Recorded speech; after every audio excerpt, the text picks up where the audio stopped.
All right, so I've had quite a few questions this week about how to breed ball pythons. A lot of people are asking, when do I pair up the snakes? And I've had some other questions. Where can I get adult female pied ball pythons so I can pair them up and get babies right away the first year? As a matter of fact, you probably can't get adult female pieds because they're pretty rare. They're in extremely high demand.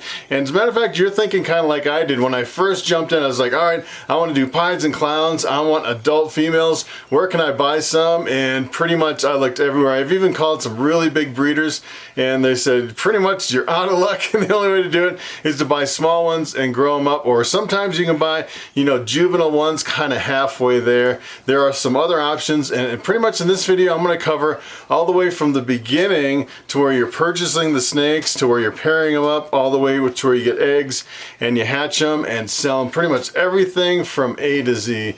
And first of all, you need two snakes, a male and a female. I know it sounds pretty common sense, but let me tell you, it's really difficult to figure out which ball pythons are male and which are the females. And essentially what you do is you put a probe right in the pocket of the tail. They have this little pocket right here, and you put a probe in. If the probe goes really far into the tail, then you have a male, and if it just goes just a little bit, then you have a female. And as a matter of fact, I bought a whole collection of females that I thought were females. One of them actually turned out to be a male, and when I put my bamboo in with that other male I thought was a female, let me tell you, it was like World War II, and the whole rack was shaking. And it was pretty interesting. I was like, what in the world's going on in my rack? Come to find out, I paired up two males instead of a male and a female. So you have to really be sure that you have a male and a female. And I would really recommend, if you buy a ball python and you're not comfortable with probing it, I'd have someone else probe it for you that's probed a lot of snakes. I've probed quite a few. I've probably probed hundreds of snakes, and let me tell you, even the probes can be misleading. If you use too big of a probe in the tail, it can kind of trick you into thinking you have a female when you actually have a male, especially when they first hatch out. So assuming you have a male and a female, where do we go from here? There's different ways you can think about starting to breed ball pythons. And I know a lot of people have been kind of joining my channel. They're like, hey, this is a pretty cool, there's all these genetics, you can make some pretty good money. It's really fun. And when you're hatching eggs, it's kind of like the lottery. You never know what you're going to get. Let me tell you, breeding ball pythons can be extremely fun, extremely addictive, and you're joining a whole reptile community, people that are just fanatic over breeding ball pythons. And a lot of people really want to jump into kind of the adult snakes, and they want to produce the first year. And as a matter of fact, when I started, I was getting juveniles, and I was on the long term, let's grow up these snakes for 3 years, and I got like a year or two down the road, and I was like, this is ridiculous. It's taking too long, and I'm spending way too much money with no return. So what I did is I bought some adult ball pythons.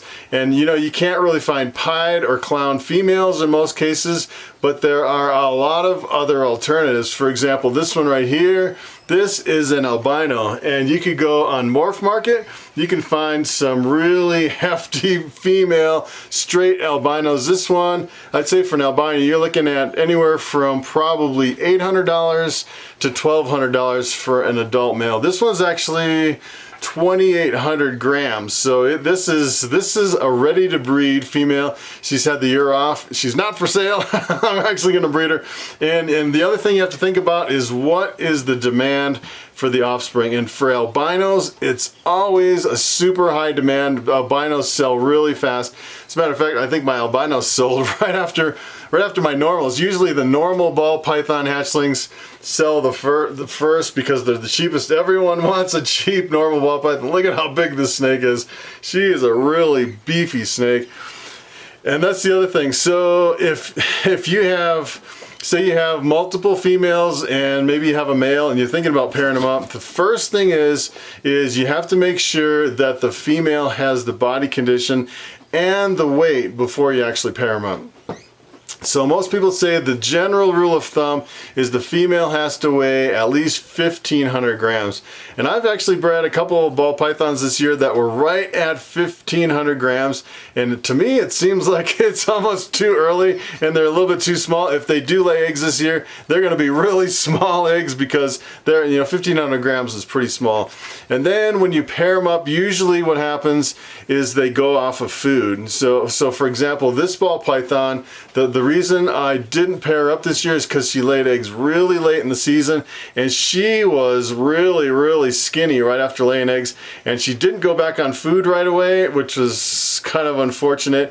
And she, if I would have paired her up again for this season, what would have essentially happened is she would have went off of food. I wouldn't have gotten any eggs from her because she didn't have the body condition, so she would have fasted for another year and got skinnier and skinnier, and let me tell you, she would not look like this if I would have tried to pair her up. So what you really want to do, especially for ball pythons that lay really late in the season and that don't start eating right away, you want to give them the year off, because it really gives them a chance to put a lot of meals into them and they can get the proper size.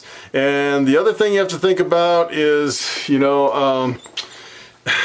I would say some of them you can breed every year, and I've had some, especially some of my normals, and when they start breeding, if they lay eggs early, kind of, early, I would say, I would say several months before it's time to pair up again, and they start eating again, you could put some, you could see they're gaining some weight. I've actually, in my last episode, I had two normals that had quite a few rats in them, and they're looking almost like this, nice and big and beefy. Even though they've just laid eggs, they're back on food, they're really pounding some rats. And some people say you have to get so many rats into them. I would just go by the body condition. If they're nice and thick and plump like this, I would say it's definitely, you could definitely pair them up. If they're looking thin, I wouldn't pair them up. And if we talk about males are completely different than the females. So the females have to be 1,500 grams. The males really don't have to be that big at all. As a matter of fact, I bought my scaleless head ball python, and I think I paid like $1,200, and it was, they're still pretty high back then. They've come down considerably. But when I started pairing him up, I actually started pairing at 400 grams, which is incredible. As a matter of fact, this ball python is 2,800. I was pairing up that 400 gram ball python with a 5,000 grams. So you imagine a snake twice this big with a 400 gram little baby, almost a hatchling ball python. And I thought, there's no way that those are gonna breed. And what actually happened is they didn't lock right away, and later, about halfway through the breeding season, sure enough, he got enough size on him to the 500 gram. He's still eating the whole way. He ate really well. Finally got up to size, and he actually bred that big ball python, and I got some really interesting scaleless head hatchlings from that pairing, which is, I couldn't even believe that it actually worked, but it was kind of an experiment. A lot of times you just have to experiment. So what I want to do is I want to show you one of my males that I'm thinking about breeding next fall, and he's probably on the cusp of being probably between 400 and 500 grams. I'm going to show you kind of what a 400 to 500 gram male looks like. All right, so take a look at this. He's actually 580 grams, and look at how small he is. He's still pretty small. So the other one actually was 200, almost 200 grams smaller than this. He was a really small snake. I couldn't even believe that it actually worked pairing him up. So this one is a bamboo calico male ball python, and I can actually pair him up with some of my other ones. I'm thinking about pairing him up maybe with my pastel calico, and maybe I've kind of heard rumors that there's a super calico. I haven't actually seen one. As a matter of fact, you go to Morph Market, and I've yet to see any super calico ball python, which should have 2 copies of the genes, and I haven't really heard a whole lot about the super calico, but I might go for it and see if I can actually produce it. So essentially from here, what you want to do is you want to pair up in the fall. So this guy, I can almost put around my neck. He's almost big enough to put around my neck. I can't believe it. This is one of my hatchlings from last year. He's a really cool snake. But so most people, I'd say, pair up their ball pythons in the fall. I usually start pairing up in October to November, kind of in that range. And really what you want to do is you want to have eggs in early spring, pretty much the time that I have eggs. I'm having eggs right now. And then you want to go into hatchling season, which is ready for the reptile shows in the fall. And if you notice, almost everybody has hatchlings in the fall. There's quite a few people that actually breed year round. There's some big breeders that'll actually have, you know, they'll like breed a whole warehouse of snakes, you know, at one point of the year, another warehouse of snakes, another time. These guys are really big. They have multiple warehouses. They're breeding all through the year. And you actually go to some of these spring shows, and they're pretty much the only people that have hatchlings at these spring shows, because I'd say most of the breeders, you know, they're pairing up in the fall, they're having eggs in the spring, and then they're having hatchlings hatch out of the eggs in the fall, ready for the fall shows. And really, I think I paired up mid-October this year. And the funny thing is when you pair up, I actually paired up 13 females this year. And you put the males in with the females. And what I do is, there's a lot of people that actually drop the temperatures of their hotspot, and they drop the temperatures of the room when they're breeding ball pythons. As a matter of fact, I don't drop any temperatures at all, because I don't know, there's a lot of big breeders that I think originally from the beginning they were dropping temperatures, and even they built in the temperature drop into a lot of these thermostats just because the big breeders were kind of dropping the temperatures. And, you know, I looked at a whole bunch of different setups and a lot of different breeders, and I've come to the point, I'm convinced that it's not good to drop temperatures, because usually if you change the temperature of the room or the hot spot, what happens is the snakes go off of feed. And let me tell you, that is exactly what you don't want in the beginning of the ball python breeding season, because really you want the females to continue to eat. If you're breeding a little male like this, you want him to keep eating in order to get size, so he's big enough to actually breed these females. And the females, it's essential that you keep getting enough food in the females, because once they start building follicles, once they start getting into the breeding season, they go off of food. And some females, as soon as you pair them up, they're off of food. It doesn't really matter. So you really have to watch the temperatures. And I would highly recommend not changing the temperatures. I'd say 90% of the people that are breeding ball pythons, they all have a temperature drop. They claim it stimulates the copulation, which is the mating of the ball pythons. So essentially what you do is you put a male with a female, and they pretty much curl their tails together, and the male curls with the female, and they're locked into a lock with their tails locked together. That is called copulation. And sometimes they'll lock for just a few hours, and sometimes, like with my big bamboo male, he'll lock for days. And typically what I'll do is I'll pair them up for about 3 days, and then I'll give them like a week off, and it really depends. This year I was actually pairing up for about 3 days, and I gave them 3 or 4 weeks off. There's a lot of people that claim you really only have to pair up once a month, and that's kind of what I did this year. It's kind of a little bit risky. You know, it's a lot easier to keep rotating your males through the females, then give them some time off to eat, and then rotate them back. And that's what I did the first year. This year I've only had a couple slugs. Last year I only had a couple slugs out of 100. So if you don't pair them up enough, you'll actually get quite a few slugs, which are infertile eggs. It's always better to err on the side of caution and pair them up more and more. So essentially what I do is I'll pair my males with my females, and I'll keep cycling them through the females for probably almost 6 months, and it's pretty much until the time when I see the first ovulation. And the ovulation is essentially in the female. It's the lower third of the body where it really swells up, and that's when the eggs become fertilized. And as soon as you see an ovulation, what I do is the pairing up season is over once I see one ovulation, and I separate the males and females for the year.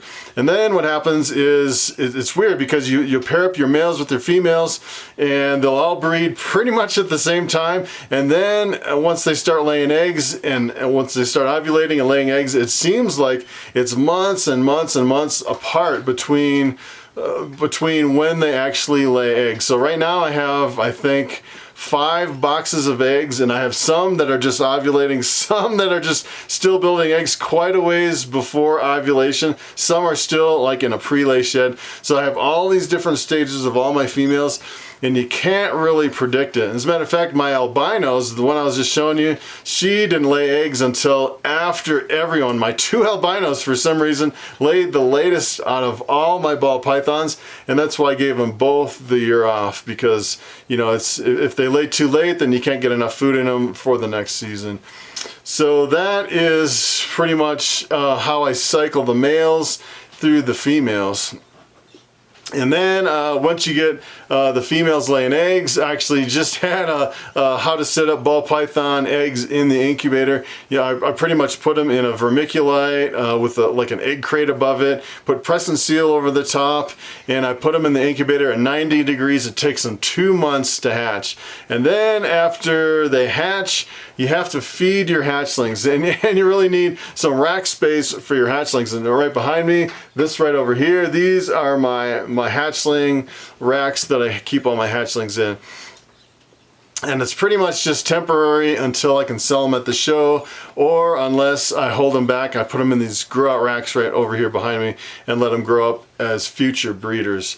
But that's pretty much it. There's not a whole lot to it. I would say it's, you know, it's just pairing up snakes and letting the snakes do their own thing. I'd say probably the one mistake a lot of people make is putting the male with the female once, and then seeing a copulation and then separating for the year. You definitely don't want to fall for that, because you want to pair them up time and time and time again. They say you should at least pair them up you should at least see a copulation once a month for at least 4 to 5 months. It takes quite a while, and I think really what it does is the female has a whole bunch of eggs, and it takes multiple copulations in order to fertilize all the eggs. And I've seen a lot of people just pair them up once, and what happens is you get 1 or 2 fertile eggs, and the rest will come out as slugs, infertile eggs. And I say that's probably the #1 thing, that especially with the big breeders. I see a lot of big breeders with a whole bunch of slugs. It seems like every clutch they have, there's at least 1 or 2 slugs,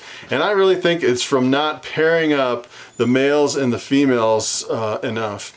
And pretty much my schedule this last year was I paired the male and the female, keep them together for 3 days, and then I would rotate them to the next female, and I'd move pretty much 1 male to multiple females, and pretty much the rule of thumb is 1 male for 3 to 4 females. As a matter of fact, when I had my bamboo ball python, I kind of got crazy the first year. I paired them with 13 females, and 11 of them laid eggs. It was pretty insane, and I'm really taking a big risk there, because, you know, if something's wrong with my bamboo, that means, you know, I have 13 females that are not gonna lay. You know, you kind of want to spread out your odds as far as, you know, I've actually had some male ball pythons that weren't very good breeders and didn't breed the females, especially my fire pied. I bred him for 2 years, and he didn't breed for both years.